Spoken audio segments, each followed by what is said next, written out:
Hi everyone, Jennifer Blevins-Smith with Integral Clinic Solutions, and you're watching my YouTube channel, Navigating the Business of Medicine.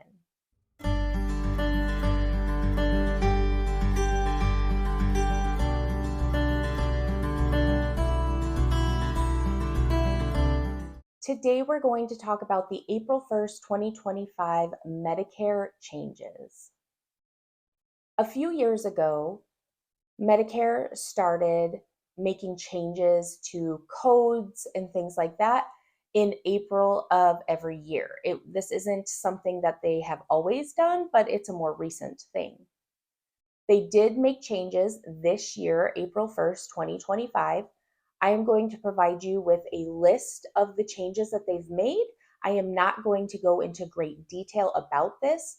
This video is to help you be aware that there were changes made to Medicare's guidelines, and also encourage you, if you hear something that might interest you or it might affect you, that you start doing your own diligence. I will put a link to the changes on the Medicare page in the description of the video as an easy reference for you. However, you may have to go to other sites to learn more, or links from that site to learn more on a specific topic. However, it will get you started. The other thing is, if you want to stay up to date, which I encourage you strongly, and if you've watched my other videos, you know I do as well, to stay on top of all of these changes, to enroll with the regular newsletters that insurances offer with these policy changes. For Medicare specifically, it's an MLN newsletter, and I will try to find the link for that enrollment and put that in the video description for you as well, so that you can enroll if you have not already. Even I have that regular enrollment, and I use my personal email address. So wherever I am, no matter what job I have, I don't use my specific work email. I use my personal, so I can stay up to date, because I never know when I'm going to be in the capacity that something that comes out is going to affect my role that I'm currently in. Just a little tidbit to put out there for you. Okay, so I wrote down some of the changes because I wasn't going to be able to remember all of them, to be honest with you.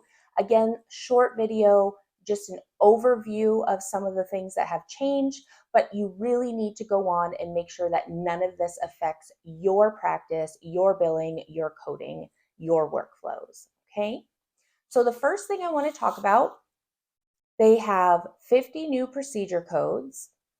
They've made revisions to APC assignment for CPT codes. So if that affects you, you need to make sure that you look into that. This is specifically for interstitial glucose monitors or sensors. If you prescribe these, if you bill out interstitial glucose sensors, this is something you really want to make sure that you're paying attention to. They did add some codes and changes to the telehealth services for caregiver training services. I kind of mentioned this last year about some changes that were coming down the road as far as being able to have a program to train caregivers to take care of people, and it looks like this is kind of in that realm. So if you're in home health, or you're someone who would be taking care of somebody as a caregiver and billing Medicare, you'd want to check that out.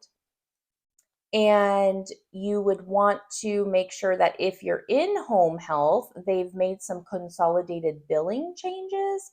That's going to be very important. Again, I didn't read specifics on these, so I can't answer specific questions if you have any, but you do need to go look on Medicare's website about what this means and what you need to change, if anything.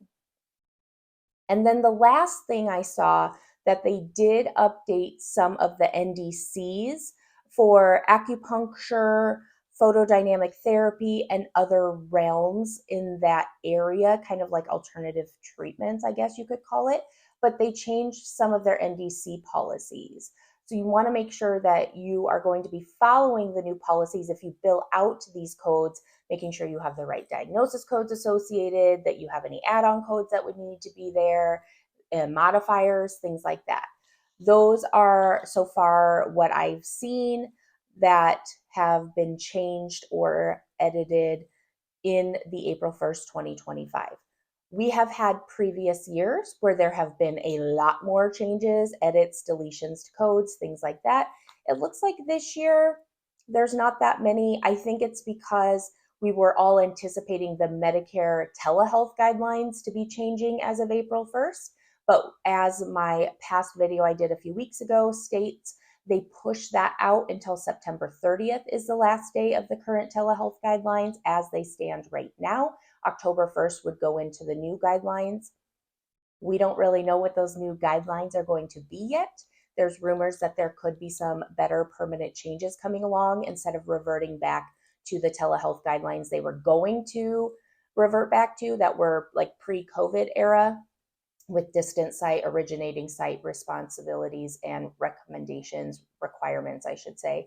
But I know there's a lot of professional societies out there trying to fight for some permanent changes to those requirements. Fingers crossed, they're successful. So I think that's why they pushed it out until the end of the fiscal year for the government, because they're hoping to maybe make some permanent changes and they just didn't have the time yet to do so. So I think that's probably why we do not have as many changes as we normally do. Just my thought, my process. I could be totally off. There's enough though, there's enough changes that it could affect you. You don't want to be seeing denials. So make sure again, you go to the Medicare website. You can Google April 1st, 2025 Medicare coding changes, Medicare guideline changes. It should bring up the page you need. I will also try to put the link to the page in the description of the video, as well as where to sign up for the MLN Medicare Learning Network letter that keeps you in tune and up to date with the upcoming changes throughout the year. If you have any questions or comments, again, I'm sorry, I don't know very many specifics on the changes, but I can do my best to try to help you. So please leave that in the comments below. Smash the thumbs up button if today's video was helpful. Subscribe to my channel if you have not already, and please share this with your colleagues whom you feel would benefit from the information. We'll see you next time. Bye-bye.